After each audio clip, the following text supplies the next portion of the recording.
beautiful, okay? Everybody looks a little defeated with the clouds. Thank you all for making it out, first off. I want to give everybody a pat on the back if I could, but I can't. Thank you to the Yonkers Police Department for closing off more of the street. Summer, can we make it louder? What I want is مش سامعين. We cannot hear anything. hello?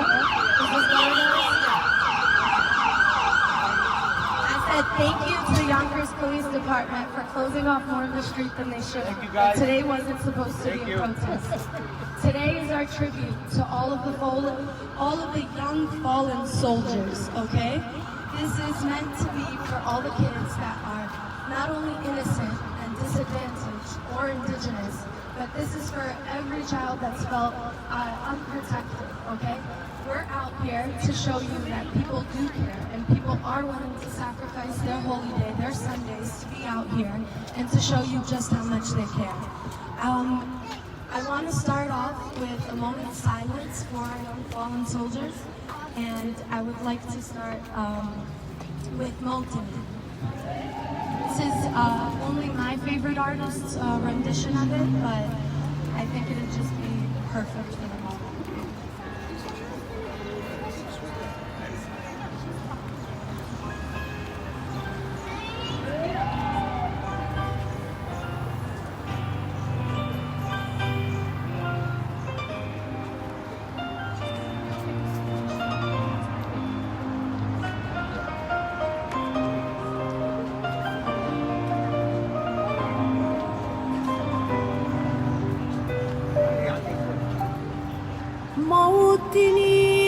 موطني موطني الجلال والجمال والثناء والبهاء في رباء في رباء والحياة والنجاة والهناء والرجاء في هواك في هواك هل أراك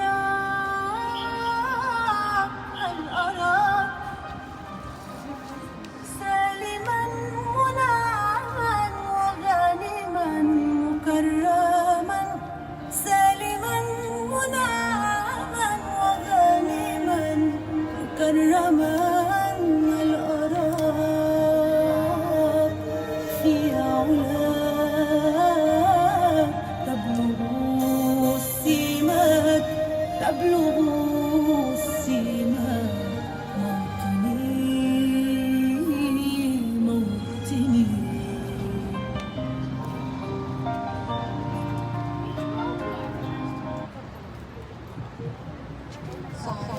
Thank you for the moment of silence and your patience with us today. I said thank you for this moment of silence and your patience with us today. Hello. I'd like to start by introducing Dr. Rabab Abdel Hadi. This is not only an icon and celebrity to me, but she's been working closely in trying to help get us organized here in Yonkers, not only in solidarity with Palestine, but especially for International Children's Day and all the little chickadees everywhere. Assalamu alaikum. Good afternoon. Thank you all for coming.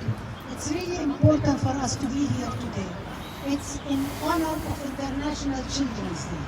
And today we think of all the Palestinian children and the children everywhere whose lives have been blocked too soon, taken away from their parents, taken away from their families.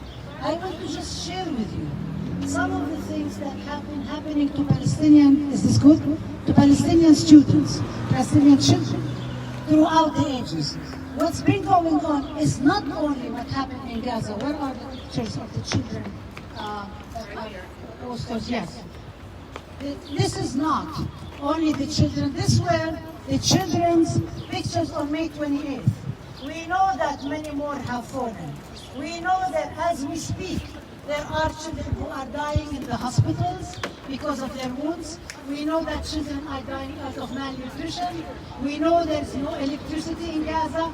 We know that in Akka and in Lid, in Akka yesterday, many people were arrested due to the protests that they have, and actually they have been held again and again. And Israel has renewed more arrests. We're in touch with people in Akka.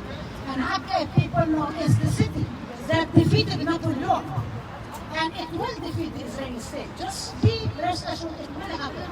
The question is it going to happen with too many losses, or are we able to reduce the losses? This is also a day when we think of the children throughout the years.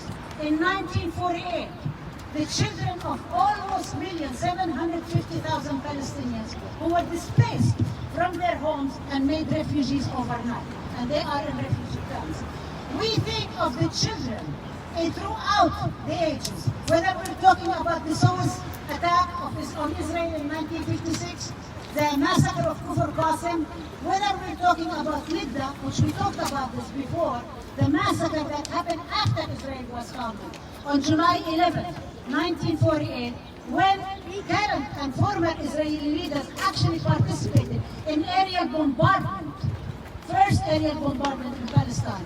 Whether we talk about what happened in 67, and I know 67 very well, I'm not going to take too much time to talk about it, but I grew up under occupation. I know what occupation is like. I know what curfew is like. I know what it's like not to be able to go to school. I know what it's like to be afraid when your parents are trying to protect you and they simply cannot. When you drive around and you see a young person being attacked by the Israeli soldiers, and nobody can run to that aid until Palestinians rose and stood up and said, no, we're going to stand. But then Israel's response was to break the bones of young children who were throwing stones. If you remember, it's Rabin, former Prime Minister of Israel, winner of the Nobel Prize, instituted a policy called might, force, and beating during the Intifada of the storm, or what people refer to as the first Intifada, in order to take out the Palestinian kids out of commission for 3-4 months while their bones healed, their arms healed, and in order to defeat the Palestinians whose only weapons were stones. This continued again and again. Palestinians continued to resist. We know in the Aqsa Intifada how many people were killed. I know from my own family how my little nephew, who was 3 years old, was able to distinguish the sounds of the Apache helicopter from the sounds of F-15. This is not right. A child should not have to distinguish any noises of weapons. Should not have to do that. We know now, we know in Gaza, we know all the families. And today I was reading more again, the stories of the young Palestinians. One wanted to be a civil engineer, wanted love music, one wanted to draw. 3 boys went together to cut their hair because it was the Eid the next day. A man went to get sweets for his family, and in the meantime his family was wiped out. We know these stories again and again and again, and we just say enough. Enough is enough. Not one more day, not one more child getting arrested and beaten up, not one more Iyad al-Halal, not one more martyr. Enough. We have to speak up. We have to learn. We have to come together.